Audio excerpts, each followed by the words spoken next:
Hello and welcome to the Backfield. I'm your host Connor Schaff, and today I will be giving you my end of season F1 driver power rankings. And how we're going to do this is I have gone through every single race of the 2025 season and then gone through every single driver and given them a rating for each of their race performances, and then across the whole season I have averaged out those ratings to give them an overall grade that we will be ranking every driver from 1 to 21 because, of course, Alpine had 2 drivers this season. So, a couple things to note before we get in is that for doing my rankings, there are a couple things that I keep in mind. For one, I really try to not overvalue these drivers that are in these title-winning cars. So, I try to give the same grade to a driver that finishes in a McLaren on the podium as if let's say a Racing Bulls or an Aston Martin finished 6th or 7th. In my opinion, that's just as impressive. And those drivers doing even better, I've actually given out a couple of 11 out of 10s just because I wanted to separate a couple of drivers' performances just that little bit more. Now, funnily enough, those 3 drivers that I gave 11 out of 10 grades to for one of their races all ended up coming back to back, so it meant absolutely nothing in the end, which is pretty ironic. But we're going to get straight into this, starting with number 21, who of course is Jack Doohan. And this will also give us a better idea of what we're working with here. So you can see out on the screen, you can see all 24 races and the driver's grades for each one, as well as their final grade below that and their ranking in the top left corner. So for Jack Doohan, obviously it's pretty unfortunate for him because he just never really had any chance in that seat. When the moment that they poached Franco Colapinto from Williams for a $5 million mark, he was never going to retain that seat. And it's not like he did himself any favors, unfortunately. That Japan crash will go down as one of the worst of the season, where he forgets to close his DRS, and goes into that corner full speed, and it was just a horrific looking accident. And then, unfortunately for him, his best race was probably his final race in Miami. He out-qualified Pierre Gasly, got fairly close to the points, and it was very tough for him. There's just not much he could do. But, of course, coming in at number 20 now is Franco Colapinto. So you have our 2 Alpine drivers coming in back to back. And it was also really tough for Franco Colapinto. We had 0 preseason testing. He was known to be very crash happy, and that's the one thing you have to give him a lot of credit for, is he didn't crash the car much. Obviously, he had a massive crash in Imola qualifying, but after that, he did much, much better. And I know he crashed in the Brazil sprint race, but I'm kind of struggling to remember if he had another major crash at all for the rest of the season. It's possible that he didn't. And obviously his best race of the season is probably going to be Canada, where he came home in 11th place. Oh wow, man. This is what I get for recording at 1 in the morning when I have a flight tomorrow. It's all coming to me now. But no, I have, oh my gosh, wow. But okay, so Franco Colapinto, the best race of his season was probably his race in Canada, where he came home in P11 and only finished within a second of the points. It was the closest all season he got to the points, and realistically for a season that was very tough for him. That was his best result, and especially down the stretch of the season, that once the Alpine just became an absolute dustbin, there just really wasn't much he could do. It's unfortunate. I'm optimistic for what he can do next year, but I really couldn't grade him much higher than this. So at number 19, we continue with no surprises. We have Lance Stroll, who came in with a final average grade of 5.08. Lance Stroll actually had an exceptional start to the season, coming home in P6 in Australia. He had a great race there. He remains to be one of the better wet weather drivers in F1. We saw his best performances this season in Australia and in Great Britain were wet race drives. And in addition to that, you think that he actually, through a third of the season after Monaco, had all of Aston Martin's points. Obviously, that was a bit due to unlucky stuff happening to Fernando Alonso, but he was doing really well.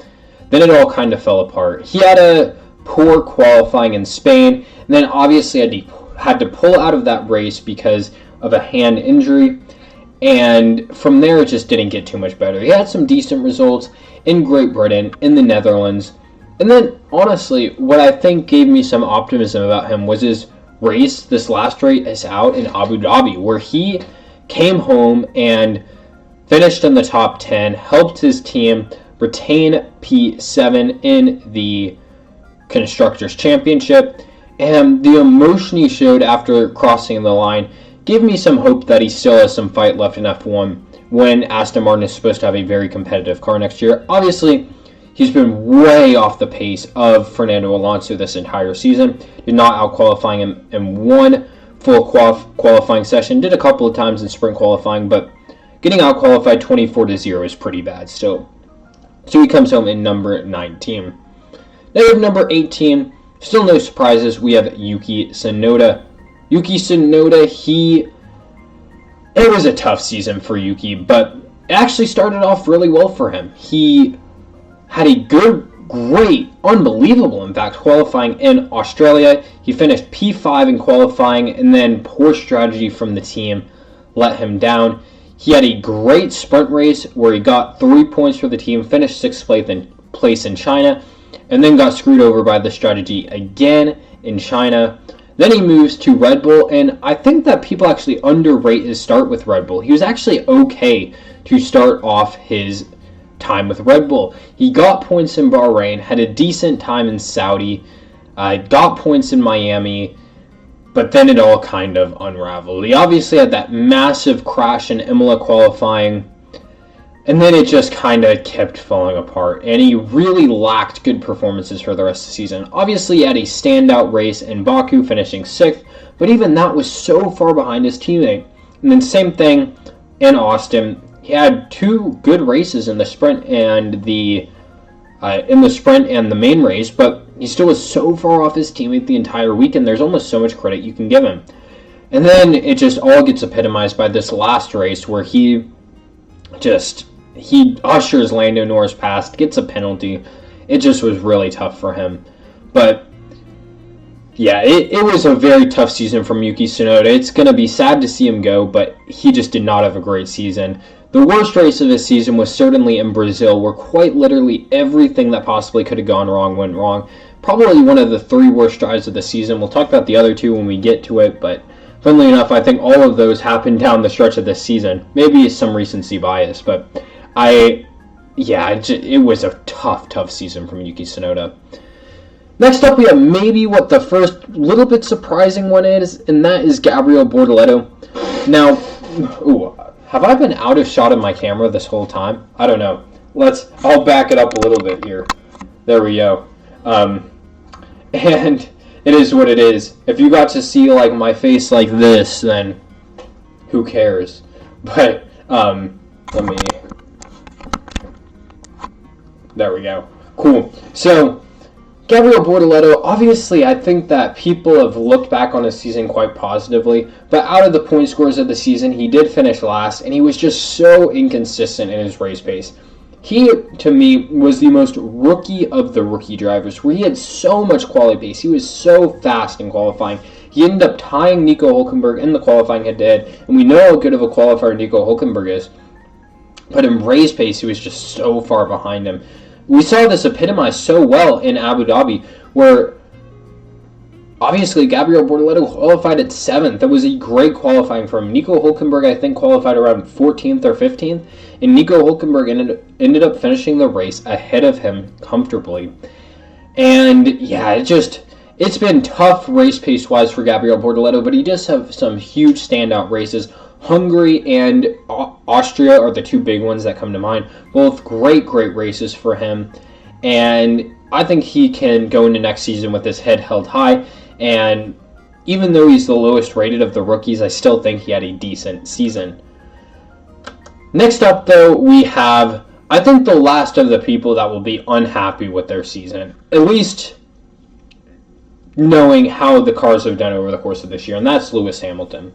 And honestly, I don't think his season was quite as bad as some people make it out to be. He did have some major highs over this season. He had the sprint victory in China. He had the 4th place in Great Britain. He had a good race in Mexico, a good race in Austin. It was an okay season for him, but it really just all unraveled down the stretch. Brazil was awful. Vegas was bad. Qatar was horrible for him. I want to say that's the race he qualified in 20th place. And, man, and then obviously he went out in Q1 in both the sprint qualifying and main qualifying. Abu Dhabi definitely wasn't as bad, but he still went out in Q1. It's just been a train wreck of a season for Lewis Hamilton, and we can just hope that next season is better, because, man, this is going to be one to forget for him. But he does come out in 16th. In 15th, we have Liam Lawson, who is definitely the biggest riser from the middle of the season to the end of the season. He had some exceptional races down the stretch of this year. Namely, I think that Belgium was a great race for him. Baku was unbelievable for him. Brazil and Qatar were both decent races for him as well. But Baku is really going to be the highlight of the season for him. He qualified in 3rd place in those incredibly difficult positions. He qualified ahead of all of these super experienced drivers: Charles Leclerc, Oscar Piastri, Lando Norris, George Russell, Fernando Alonso. He qualifies ahead of all of them, finishes 3rd on the grid, only behind Max Verstappen and Carlos Sainz, and he ends up finishing the race in 5th, his best result ever.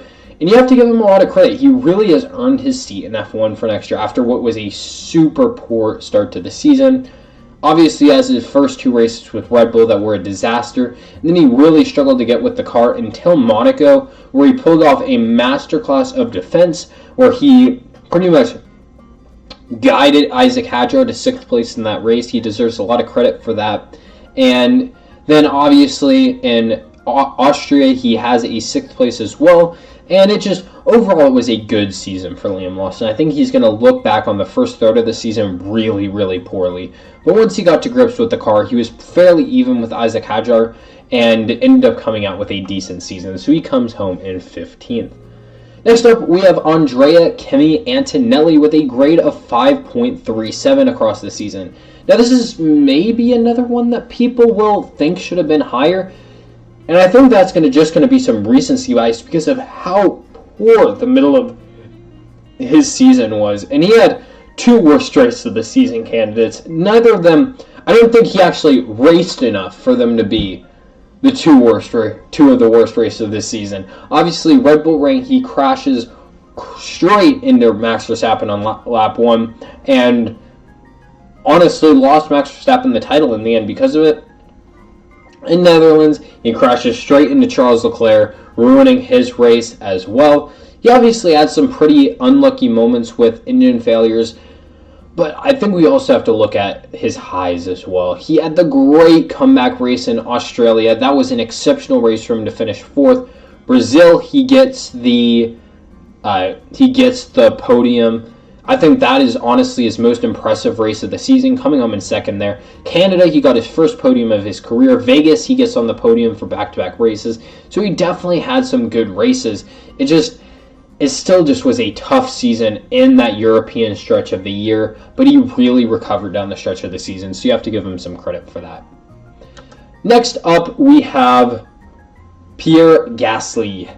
And I think that people are probably going to be a bit too negative on him than should be, because he actually had some great races this year. Look back at Great Britain, he comes home in 6th in that garbage car. Brazil, he qualifies in the top 10. Unfortunately, there's just no race pace in that car. Qatar, he qualifies in the top 10. Unfortunately, there's just no race pace in that car. He had a very good season, in my opinion, and I think it's just going to be overshadowed by how poor the how poor the Alpine was. He did have some stinkers, specifically one being at Monaco where he crashed straight into the back of Yuki Tsunoda. That was not good for him. That was poor. But overall, it was a pretty consistently okay season from Pierre Gasly. He's not going to look back on this season very fondly, but I think that's more due to the car than his overall pace. Next up, we have Alex Albon at 11, and talk about Liam Lawson being the biggest riser. Alex Albon is probably the biggest faller. And he comes home finishing with a 5.87 grade.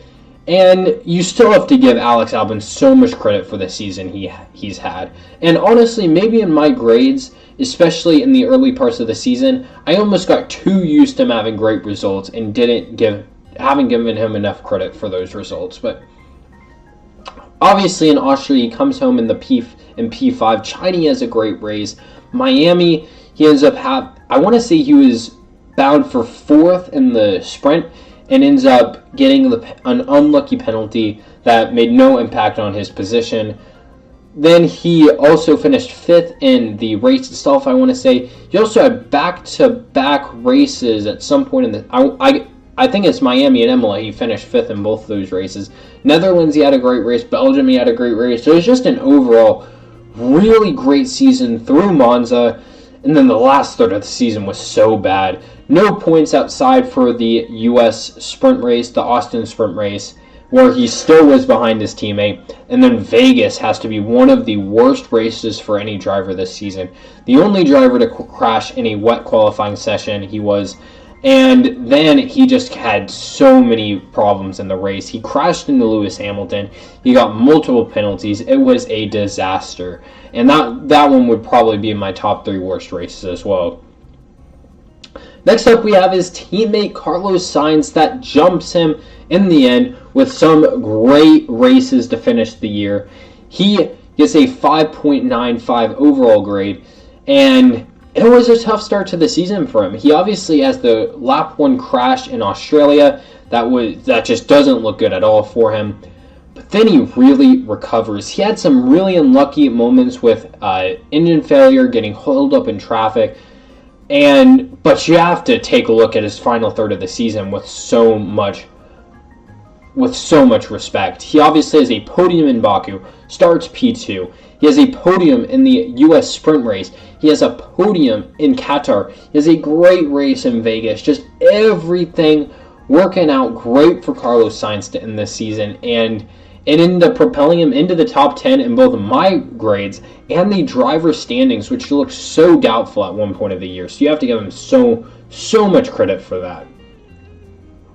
Next up in P9, we have Nico Hülkenberg, who he definitely had a interesting season because it was great to start, then mid through the halfway point. Then he had an unbelievable first half of the, not quite first half of the European leg, middle of the European leg.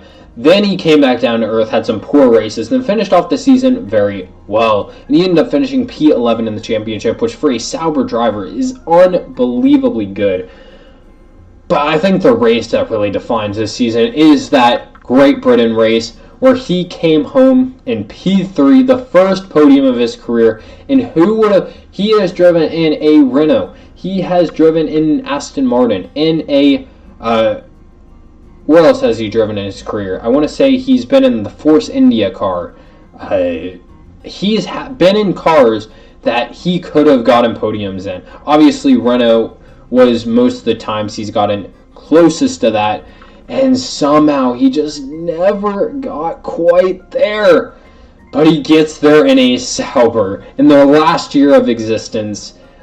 He also has some great other races in the season. Spain, he finishes P5. He has a great race in America. Obviously, he qualified P4 in that sprint race and then got unlucky to miss out. I still gave him a lot of credit for that. And then he ends up finishing in the points in the final race of the season as well. Just a great season from Nico Hülkenberg that deserves so much respect.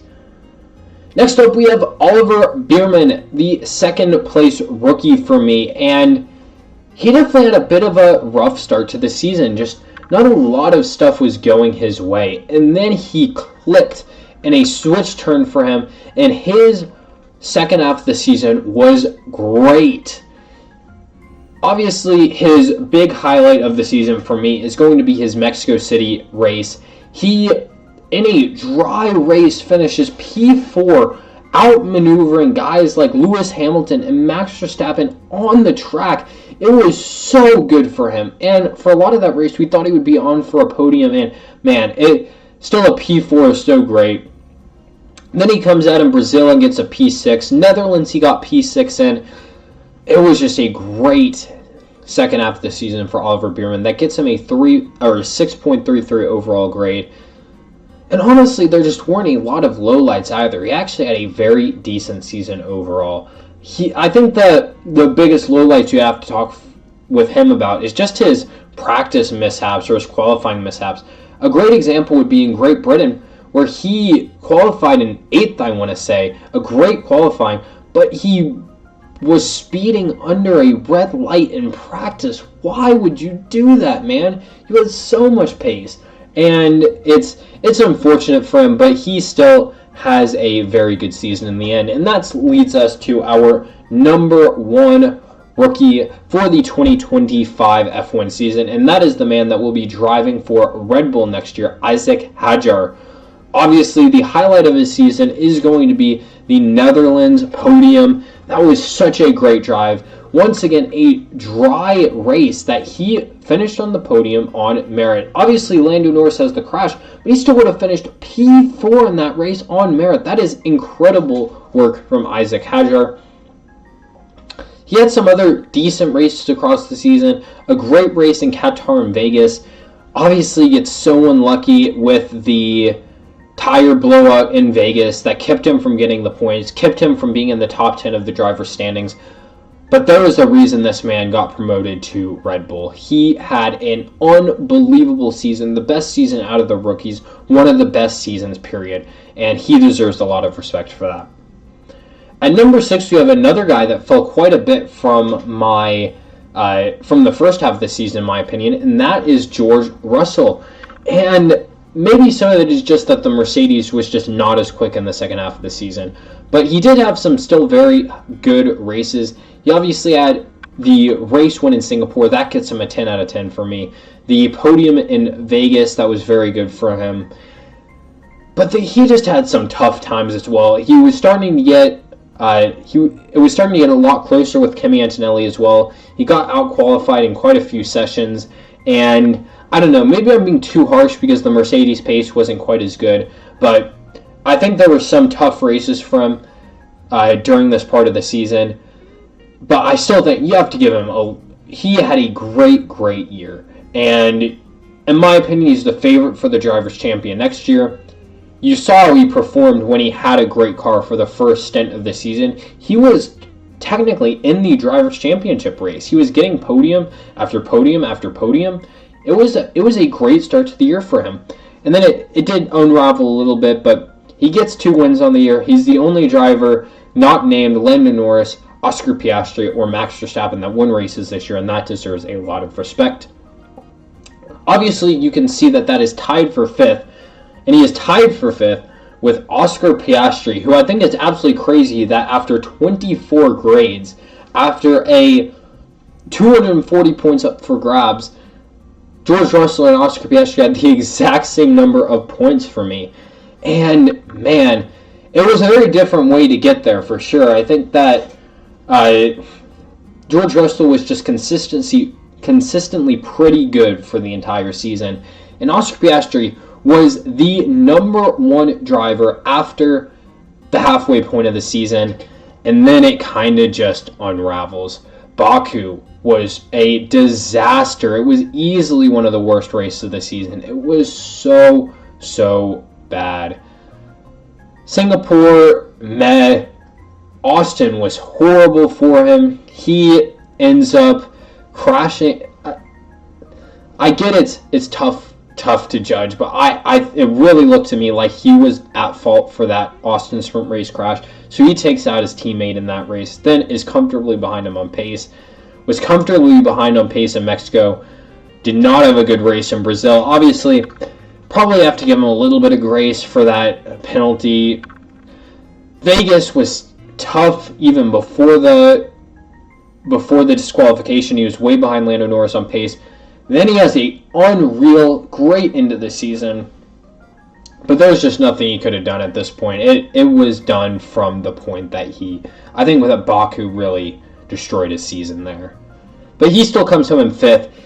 And in 4th, I think we kind of have what, in my opinion, is underrated driver row with 4 and 3 here. And, been talking for too long. At 4, we have Fernando Alonso. And, man, did this guy have a great second half of the season. He had 0 points after the first 8 races of the season and managed to finish in the top 10 of the driver standings. That is so impressive. And obviously, I think, in my opinion, the best race of the season was his last race in Abu Dhabi. Not only does he qualify P6, he finishes P6, and then he has a great strategy that not only helped him, but helped his teammate. It was like Sonny Hayes in the F1 driver movie, just deciding the strategy for both sides of the garage. And it was just, there were some great moments for Fernando Alonso during the season. He deserves so many props for his racecraft this season, and I'm excited to see what he can do next year. But he deserves so much respect and so much credit for his year this year. And yeah. Next up at 3, we have Charles Leclerc, and this is the other one that I think people are probably underlooking how good of a season Charles Leclerc had. The Ferrari car just simply was not that good this year, and he was consistently outperforming that car. I don't know.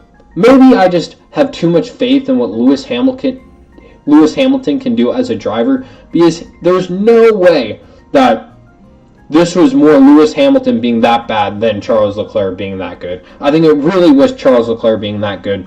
He obviously has great races in Mexico, great race in Austin, great race in Monaco, great race for the final race of the season in Abu Dhabi. Was able to get that car on the podium, I want to say 7 times in the end. That is crazy. A 7-time podium finisher in a car that was the 4th best car this year, and honestly the 4th best car by quite a margin for quite a decent amount of the season. And so yeah, I think Charles Leclerc had a great year that I think has gone under the radar a little bit, and unfortunately I'm not sure Ferrari's going to give him the car for next year, but I really want to see this man in a title fight. Now, I'm sure you can guess who our top 2 are. There are top 2 finishers in the driver standings. They're also the top 2 finishers in this standing. Number 2 is going to be Lando Norris, though. He doesn't quite come in at the number 1 spot for this, but you still have to give him a great deal of credit for this season. He ends up winning the championship. He took all the pressure that he had after Baku, where he really didn't capitalize at all on how good of a race on how bad of a race his teammate had, and finished out the last portion of the season so well. And Mexico is going to be considered one of the great drives of the season. He finished, I want to say, 35 seconds off the field, which is crazy for these regulations where all of the teams are so close. That is a masterful drive from him. Then in Brazil, he wins the sprint and the main race. You still have to give him some respect for Vegas. I know they get disqualified, but I don't really think that the floor being a millimeter too wide made that big of a difference. Obviously, it's still against the law. They were rightfully punished for it, but I still think you have to give Lando Norris the respect for that race. And I think some other races great for the season. Australia, just great job handling the pressure there. Monaco, just a great job from him as well. Austria, he had a great race in. Obviously, he won Silverstone, but you can argue that was given him a little bit. But he still had such a great year. The bottom moments of his season, definitely Canada. Definitely Baku wasn't great. Saudi wasn't great. But he still had a crazy good season. And I know he was the favorite for the driver champion coming into the season, but we would have never expected how this unfolded. And to be able to keep your cool when Max Verstappen, one of the greatest drivers of all time, is coming down your neck in the championship, that deserves so much credit. But I'm sure to nobody's surprise, coming in at number 1, very comfortably in fact, is actually Max Verstappen. Well, I don't know why I said actually. Literally the surprise to no one. I'd be shocked if you find a single person that doesn't have Max Verstappen at 1 in their end of season driver rankings. And there are a couple races here that you have to give him a ton of respect for.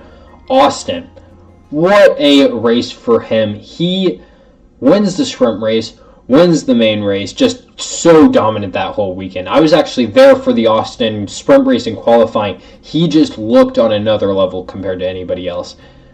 Then in Baku, also just capitalizing on poor McLaren form there. He did such a great job there to get the race win. Japan, that was a great race for him. Imola, great race for him, gets the race win. Vegas, great race for him, gets the race win.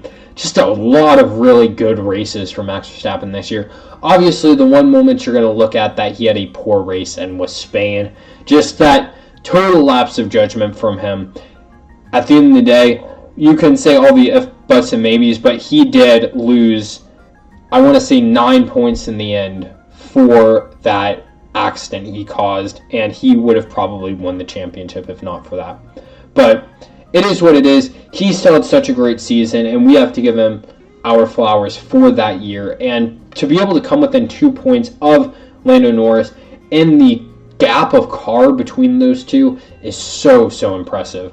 But that being said, that is all I have for you today. Thank you all for sticking around for this longer video. It was a ton of fun to go back through these rankings for me that I've kind of been updating throughout the season, and it was a lot of fun to do. And make sure to let me know down below your rankings of all 21 drivers over the course of the season and what you thought on mine. Just a quick reminder, if there is one ranking for one race that looks off, it's always possible that I put it in wrong. I know that the spreadsheet I was using over the course of the season is right, so it's always possible that when transitioning it over to here, I just made a typo or something. So feel free to point it out in the comments down below. It is great for engagement, so definitely do that. But most likely, if there's something wildly wrong looking, it is just a typo. But I do want to thank you guys so much for watching. Make sure to like, subscribe, interact with the video in any way you can because it all helps grow this channel. Make sure to stay tuned for more Formula 1 content, more sports content across the board, but I am definitely trying to do more Formula 1 content as the people speak. F1 has my 2 most viewed videos on my channel, so I'm going to keep doing videos because that's what you guys want. So I will see you guys next time, so have a good one. Bye.